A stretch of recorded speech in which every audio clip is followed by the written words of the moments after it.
चलिए जानते हैं हरियाणा की 25 बड़ी खबरों को सिर्फ 10 मिनट में। लेकिन उससे पहले वीडियो को लाइक और चैनल को सब्सक्राइब जरूर करें।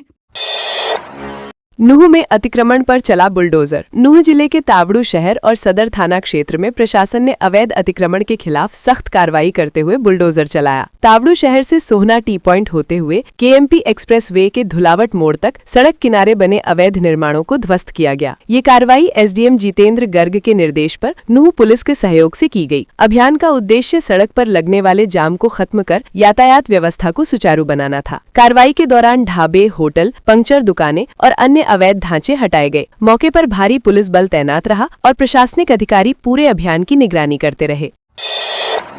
जींद में इंटरसिटी एक्सप्रेस में कोच से उठा धुआं। जींद जिले के जुलाना रेलवे स्टेशन पर श्री गंगानगर भटिंडा इंटरसिटी एक्सप्रेस के एक कोच से अचानक धुआं उठने से यात्रियों में अफरा तफरी मच गई। कोच नंबर 4 से धुआं निकलते देख यात्रियों ने तुरंत रेलवे स्टाफ को सूचना दी। ट्रेन के जयजयवंती स्टेशन पर पहुंचते ही रेलवे अधिकारी और कर्मचारी मौके पर पहुंचे। एहतियातन यात्रियों को सुरक्षित दूरी पर हटाकर प्रभावित कोच को खाली कराया गया। रेलवे कर्मियों ने अग्निशमन यंत्रों की मदद से धुएं पर काबू पाया। राहत की बात ये रही कि कोई आग नहीं लगी और किसी यात्री को नुकसान नहीं पहुंचा। कुछ देर बाद स्थिति सामान्य हो गई। फरीदाबाद में सब्जियों से भरा ट्रक पलट गया। फरीदाबाद के बल्लभगढ़ सब्जी मंडी के सामने दिल्ली मथुरा हाईवे पर बुधवार सुबह सब्जियों से भरा एक ट्रक पलट गया, जिससे हाईवे पर लंबा जाम लग गया। हादसा सुबह करीब 6:10 पर हुआ, जब ट्रक दिल्ली की आजाद पर मंडी जा रहा था। चालक गिरीश ने बताया कि ट्रक सीकरी गांव से गोभी और हरी शिमला मिर्च लेकर निकला था। बल्लभगढ़ मंडी के पास अचानक ट्रक का एक टायर फट गया, जिससे वाहन का संतुलन बिगड़ गया और ट्रक पलट गया। गनीमत रही कि चालक सुरक्षित रहा और किसी प्रकार की जनहानि नहीं हुई। पुलिस ने मौके पर पहुंचकर यातायात बहाल कराया।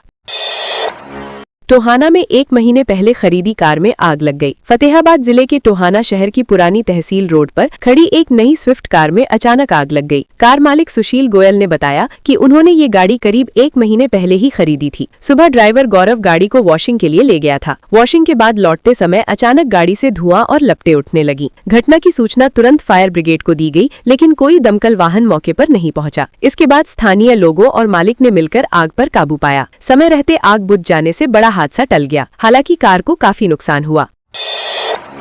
भिवानी में मकान से जेवर, कैश, कीमती सामान चोरी। भिवानी के शांति नगर क्षेत्र में चोरों ने बंद मकान को निशाना बनाते हुए बड़ी चोरी की वारदात को अंजाम दिया। मकान मालिक राजेश कुमार अपने परिवार के साथ उत्तर प्रदेश की कासगंज जिले में गांव गए हुए थे। इसी दौरान चोरों ने ताले तोड़कर घर में प्रवेश किया और नकदी, गहने व अन्य कीमती सामान चोरी कर लिया। 15 जनवरी को पड़ोसियों ने टूटे ताले देखकर परिवार को सूचना दी। घर लौटने पर अंदर सामान बिखरा मिला। सूचना मिलने पर औद्योगिक क्षेत्र थाना पुलिस मौके पर पहुंची और केस दर्ज कर जांच शुरू कर दी है। पुलिस आसपास लगे सीसीटीवी कैमरों की भी जांच कर रही है।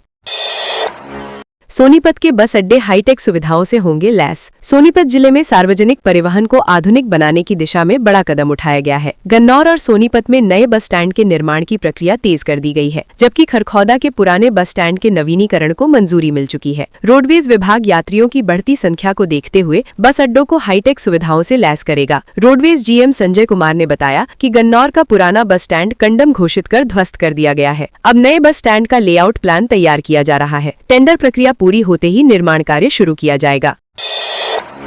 यमुनानगर पुलिस से समाजसेवी की कार्रवाई की मांग। यमुनानगर जिले में कश्मीरी युवकों के साथ कथित बदसलूकी और जबरन धार्मिक नारे लगवाने के मामले ने तूल पकड़ लिया है। घटना के 2 दिन बाद भी कार्रवाई न होने से लोगों में नाराजगी है। समाजसेवी संजीव वालिया ने मुस्लिम समाज के लोगों के साथ पुलिस को शिकायत सौंपते हुए आरोपियों के खिलाफ सख्त कार्रवाई की मांग की। उन्होंने कहा कि संविधान हर नागरिक को देश में कहीं भी रहने और व्यापार करने का अधिकार देता है। संजीव वालिया ने आरोप लगाया कि कुछ लोग जानबूझकर हरियाणा की छवि खराब कर रहे हैं। उन्होंने चेतावनी दी कि जल्द कार्रवाई नहीं हुई तो वे एसपी से मिलेंगे। पुलिस ने कार्रवाई का आश्वासन दिया है। सिरसा में 11 केवी लाइन हटाने पर विवाद। सिरसा जिले के गांव गंगा में रिहायशी मकान के ऊपर से गुजर रही 11 केवी हाई वोल्टेज लाइन को हटाने को लेकर विवाद गहराता जा रहा है। बिजली निगम ने लाइन हटाने के लिए करीब 2.50 लाख रुपए का एस्टिमेट जारी किया है। मकान मालिक जगदीश शर्मा का कहना है कि ये लाइन बरसात में करंट उतरने का खतरा पैदा करती है। उन्होंने कई बार सीएम विंडो पर भी शिकायत दर्ज कराई है। निगम ने उपभोक्ता से 15 साल पुरानी अनुमति के दस्तावेज मांगे हैं। जगदीश शर्मा का आरोप है कि विभागीय लापरवाही से उनकी जान जोखिम में है और जल्द समाधान जरूरी है।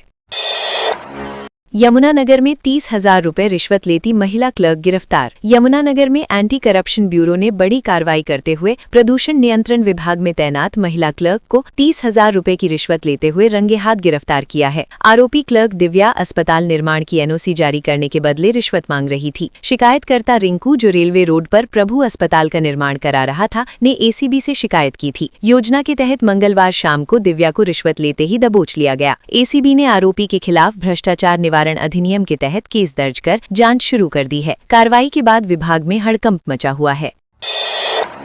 नारनौल में मंदिर से दान पात्र और पूजा सामग्री चोरी। महेंद्रगढ़ जिले के अटेली क्षेत्र के गांव बोचड़िया स्थित बाबा जाटा मंदिर में अज्ञात चोरों ने बड़ी चोरी की वारदात को अंजाम दिया। ये घटना 19 जनवरी की रात की बताई जा रही है, जिससे गांव के श्रद्धालुओं और मंदिर समिति में भारी रोष है। चोरों ने मंदिर परिसर में घुसकर दान पात्र तोड़ दिया और उसमें रखी नकद राशि चोरी कर ली। इसके अलावा पीतल के बड़े बर्तन, पीतल का हुक्का और अन्य पूजा सामग्री भी अपने साथ ले गए। इतना ही नहीं, मंदिर परिसर और पास के स्कूल भवन की बिजली के केबल भी काट कर ले गए। सरपंच ने पुलिस से जल्द आरोपियों की गिरफ्तारी की मांग की।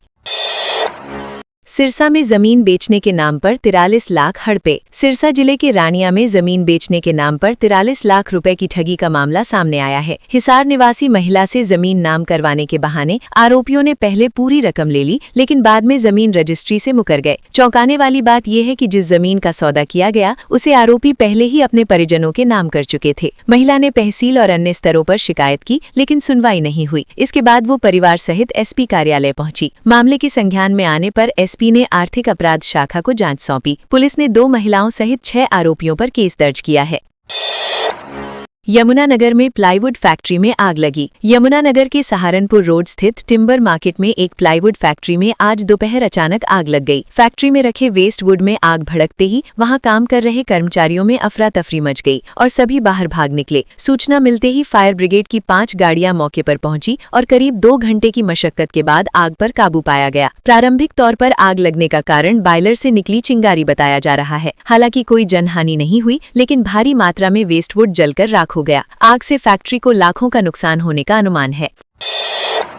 फरीदाबाद में आशा वर्कर्स का प्रदर्शन। फरीदाबाद के बीके अस्पताल में मंगलवार को आशा वर्कर्स ने अपनी विभिन्न मांगों को लेकर जोरदार प्रदर्शन किया। आशा वर्कर्स ने सीएमओ को 12 सूत्रीय मांगों का ज्ञापन सौंपते हुए बताया कि उन्हें पिछले 4 महीने से वेतन नहीं मिला है, जिससे वे गंभीर आर्थिक संकट से जूझ रही हैं। प्रदर्शन कर रही आशा वर्कर्स ने कहा कि स्वास्थ्य विभाग उन्हें रीढ़ की हड्डी बताता है, लेकिन समय पर वेतन नहीं देता। उन्होंने आरोप लगाया कि उनसे टीबी, पोलियो और अन्य अभियानों के साथ साथ ऑनलाइन कार्य भी कराया जा रहा है, जबकि वेतन मात्र 6,100 रुपए है। आशा वर्कर्स ने 12 फरवरी की राष्ट्रव्यापी हड़ताल में शामिल होने का ऐलान किया है।